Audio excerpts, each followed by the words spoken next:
Welcome back to Whence Came You, a Freemasonic podcast featuring research papers and discussions related to Freemasonry. I'm your host, Brother Robert Johnson. Well, in the coming weeks, there'll be some new things to look forward to. One is there may be some new intro music, just trying to keep things a little fresh. Also, we're going to start having interviews with special guests on the show. The first one will probably be Joseph James, the filmmaker and brother who is about to release a new movie called Templar Nation. That interview should be featured here in the next few weeks. I have a myriad of guests waiting for interviews, so that is one thing extra to look forward to on the show. I'll ask for your patience, however, because like I said, it's a new process, so we're hoping to perfect it over time. So a few of you contacted me and told me about the Master Craftsman program, and I got it. And I also completed my first quiz. I have to say it was fun, enjoyable, and I can't wait to keep it going. Once I'm done with Master Craftsman, I will be completing the second part, Master Craftsman 2, and also the York-Rite Study Program, which I'm awaiting information on. The first piece for this week is from the Masonic Information Center. The Masonic Information Center Focus, a communication of the Masonic Service Association, Volume 19, Issue 4, December 2012. How about a new lodge officer, the Herald? For years, Masonry has discussed the potential value of an appropriate public relations in the lodge. Creating awareness in the community has been one of the thrusts of the Mark Twain Award program. David Beichel, the Junior Grand Warden of the Grand Lodge of North Dakota, in a November 2012 column in the North Dakota Mason, made the same suggestion and actually added a new title for such responsibilities in the lodge. He wrote the following: "So it occurred to me that every lodge needs a lodge officer with the specific job of cultivating the media and getting us better exposure for our activities and noteworthy information. In other words, we all need a public relations man, or a PR man, a publicist. The dictionary says a publicist is a noun, is someone who gets publicity for a client, a promoter who seeks to obtain media publicity for a client. Yes, that's exactly what every lodge, and the Grand Lodge, needs. However, such job title seems to call up uncomfortable images from the entertainment industry. Maybe a more regal and traditional title and associated image like Herald would befit our office. A herald, a noun, is an official carrier of messages, one that conveys news or proclaims, or one who actively promotes or advocates. The herald should probably not be a line office, but a position where the same man, even a past master, can serve for several years to fully utilize his experience in media contacts, much like a lodge treasurer. It is a position so important for modern Masonry that it deserves official rank." Now, for my own lodge, Waukegan 78, I am kind of the herald because I manage our Facebook page. And I know there's other brothers out there. Brother Jeff Koch, I believe he manages his lodge's Facebook page. So many of us, I think, are doing that same thing, and it's very important that we continue it, whether official or not. Freemason Conspiracies. All right, well, it's been a little while since we've had some of these, so next I had a bunch of questions and people asked on these conspiracy sites, and the responses by other conspiracy theorists. I have to read the following before reading the comments for legal reasons. Ultimate Fighter 2014, slain 1978, Squid Bones, GDMFS 2200, Augustus Masonicus, and Boncho are members of AboveTopSecret.com. All the posts can be found on their respective pages on AboveTopSecret.com. Now bear with me and have a laugh, or don't. All RH negatives are 33rd degree Freemasons. Ultimate Fighter 2014 wrote, "Are all 33rd degree Freemasons, or high-ranking Freemasons in general, RH negatives? I just donated blood to the Red Cross today and met some Freemasons who were there. We talked, and they were nice guys. They were also RH negatives, but didn't seem like 33rd degree Satan Illuminati guys, and I kind of liked them. So I'm confused about this situation now. Anyways, do you guys know any more information on this? Are these high-level Masons Rh negatives? Slane 1978 responded, I'm A negative and have been interested in the Rh question for a while. As for Masons being Rh negative, I doubt they all are. I would imagine they're just like the general population. And the 33rd degree Masons, I believe they're the same as the general population again. Whether some super high level of Masons exists that are only Rh, I don't know. You wouldn't notice a Satan Illuminati type guy. They're not like Goths. Here's another one. What if Freemasons are really cover for drug dealers? We all know the first drugs came from the Middle East, the home of Islam, which is a religion. The Freemasons are sort of a religion, and they formed at the same time. Then there's a little mean face written with emoticons. The Islamic drug dealers carried out the Kennedy assassination. You can't prove me wrong. So that one was kind of interesting. The best was for last. This is the most absurd. Again, I apologize in advance. This is a little crude. Under secret societies, one asked, I was asked to join the Freemasons.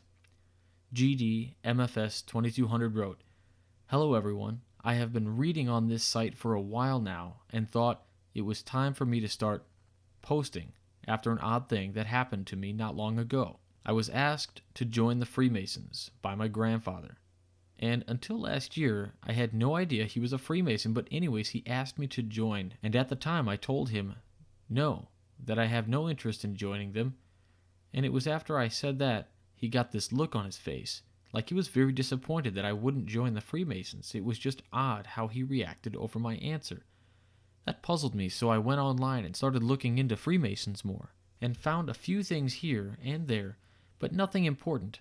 So I came here seeking answers to my questions. Should I join? Should I stay far away from them? Should I join them just to be a spy and post my findings here? So please let me know what I should do. It seems logical one would ask this question on a conspiracy site. The reply posted by Augustus Masonicus. Should I join? Should I stay far away from them? He said, it is not proper in most jurisdictions to ask or invite anyone to join, even if they are a family member. One is expected to join the fraternity of their own free will. So my advice is no, do not join unless that is what you want, not your grandfather wants. That guy might be a Mason. Another reply posted by Boncho. Should I join them? Should I be a spy and post my findings here? So please let me know what I should do. He says, yes, join them. But the only way you can be admitted into the secret order of Freemasons, not the normal cover, is by pooping on the floor after they give you your regalia. It's an old secret that only a few people know about. Unless your grandfather was in on the secret, he might not know about it either. It's a one-time shot though.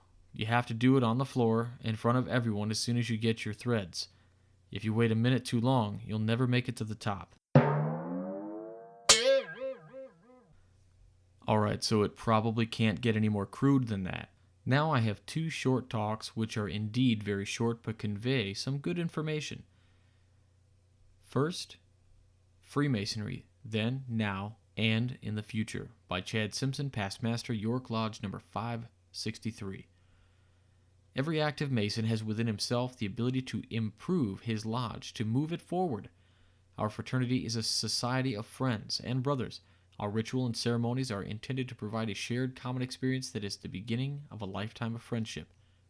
Too often Freemasons focus on the problems of Freemasonry rather than on the true glory of it, the making and keeping of friends among those who otherwise would have remained at a perpetual distance. Our rules, like our ritual, are fairly straightforward. However, like our ritual, our rules often become an unfortunate stumbling block for those who are not willing to familiarize themselves with them. Yet, within the basic framework established by our ritual and rules, there is much work left to be done to make a lodge complete. Its adornments, be they successful or failures, are left to the brethren of a lodge to create, like our operative forefathers who actively sought the skills and new techniques developed at other successful building sites. So should the Masons of today look to successful lodges to learn how to do things a little differently or a little better. The desire to get back to the basics of the good old days is a classic desire of mankind. Whenever the road becomes difficult, mankind looks back to what it believes was the utopia of a bygone day. Freemasonry has been able to pass on its gift of friendship from the generation to the next, not because it has held on to rigid orthodoxy, but because the symbology of Freemasonry is such that each generation is able to adapt it to its own needs. Freemasonry of the post-Second World War era was not the Freemasonry of the Civil War. Freemasonry of the westward migration was not the Freemasonry of the American Revolution. No, every generation has found in Freemasonry and made of it that which it needed to continue on the rough road of life. It is important that today's generation do the same. Next is The Pillars of the Porch, Pillars of Cloud and Fire by William R. Fisher.